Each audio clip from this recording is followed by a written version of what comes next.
بسم اللہ الرحمن الرحیم۔ آج جس موضوع پہ میں اظہار خیال کر رہا ہوں، ایران اور پاکستان کے مابین جنگ اور اس کے اثرات۔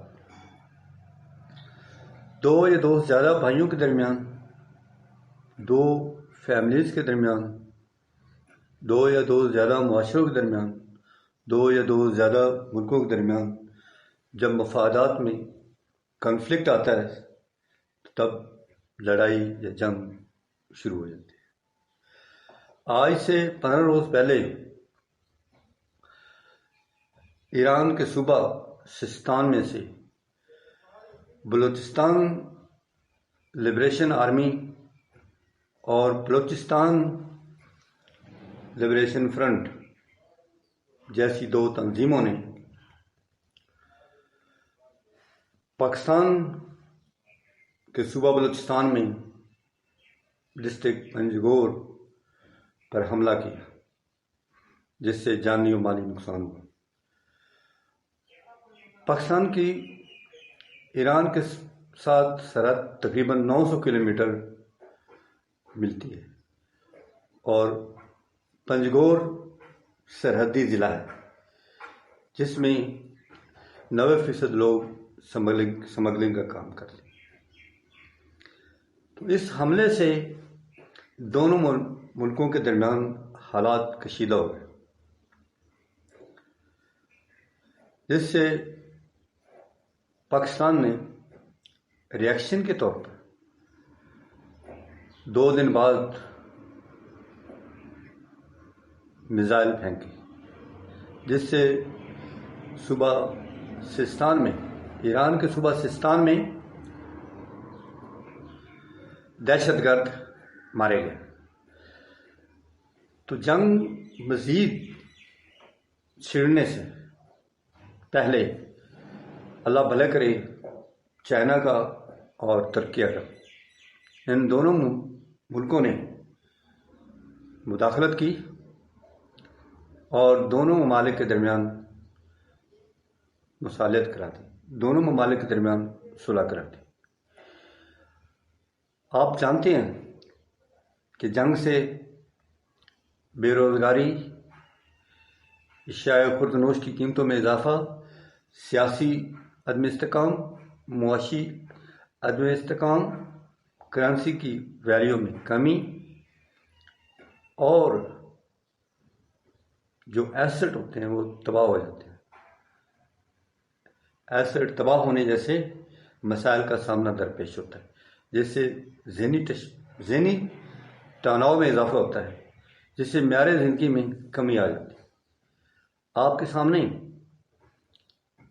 یہ ہیروشیما اور ناگاساکی کی مثال سامنے ہے کہ امریکہ نے ہیروشیما اور ناگاساکی پر حملہ کیا تھا، اور جس سے آج تک وہاں نیوکلیائی اثرات ظاہر ہو رہے ہیں، جس سے انسانیت بہرے گونگے پیدا ہوتے ہیں اور فصلوں پر بھی کافی دیر پا اثر ہے۔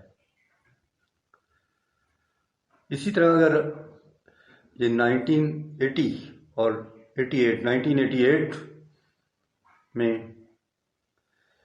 ایران اور عراق کے درمیان ایک بارڈر ڈسپیوٹ پہ جنگ چھڑی تھی، تو دونوں ممالک کے کافی ایسٹس تباہ ہو گئے تھے، دونوں ممالک کی معیار زندگی میں کافی کمی آئی تھی، دونوں ممالک کے لوگوں کا جو ذہنی تناؤ ہے اس میں اضافہ ہو گیا تھا، دونوں ممالک کے لوگوں کا ذہنی سکون برباد ہو گیا تھا۔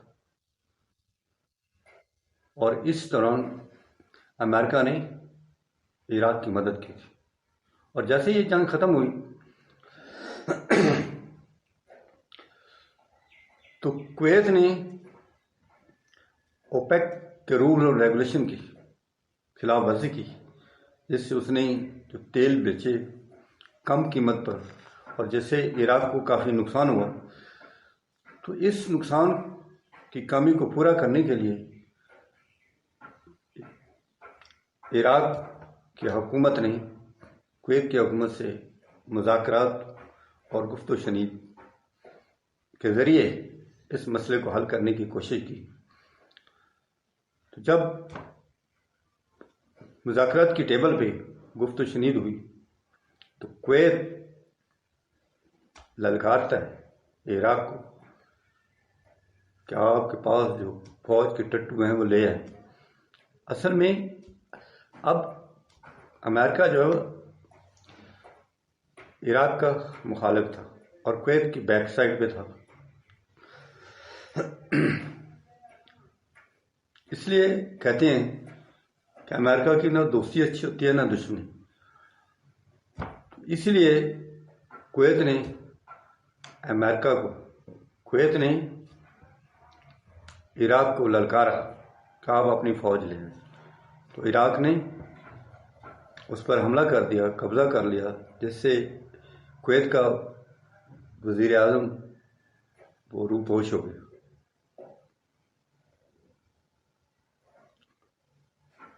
حالانکہ امریکہ نے عراق کو منع کیا تھا کہ آپ یہ قبضہ چھوڑ دیں، آپ حملہ نہ کریں، لیکن عراق نے اس کی ایک نہ مانی، جس سے عراق اور اتحادی فوجوں نے، اقوام متحدہ کی فوجوں نے عراق پر حملہ کیا،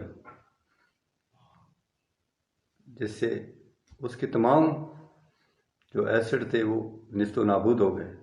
آخر کار جو صدر صدام تھے وہ اقتدار چھوڑ کے بھاگ گئے اور روپوش ہو گئے اور ایک غار میں چھپ گئے. اور امریکہ کے فوجی اس کو تلاش کر رہے تھے. تو ایک دن ایسا ہوا کہ ایسے ہی وہ گھاس، خشک گھاس تھا جس پہ پاؤں لگا اس کا، تو وہ گھاس باہر نکلا اور اس سوراخ بنا ہوا تھا، اور اس سوراخ میں نیچے گئے تو صدر صدام کو پکڑ لیا. اور آپ جانتے ہیں کہ آخر پھر صدر صدام کا ساتھ کیا اشر، صدر صدام کو کافر کردار تک پہنچا، اس کو پھانسی ہوئی. اس لیے میں یہ کہتا ہوں، میری یہ رائے ہے کہ مسلمانوں کو آپس میں نہیں لڑنا چاہیے، بلکہ ایک پیج پہ اکٹھا ہو کے معاشرتی، سیاسی مسائل کا حل ڈھونڈنا چاہیے اور بین الاقوامی مسائل کا حل ڈھونڈنا چاہیے. بین الاقوامی ممالک جو ہیں وہ کیسے ہمارے مسلمان ممالک کے ساتھ، ان کا طرز عمل کیسے ہے، ان کی گفت و شنود کیسے ہے، اس کا حل ڈھونڈنا چاہیے. والسلام.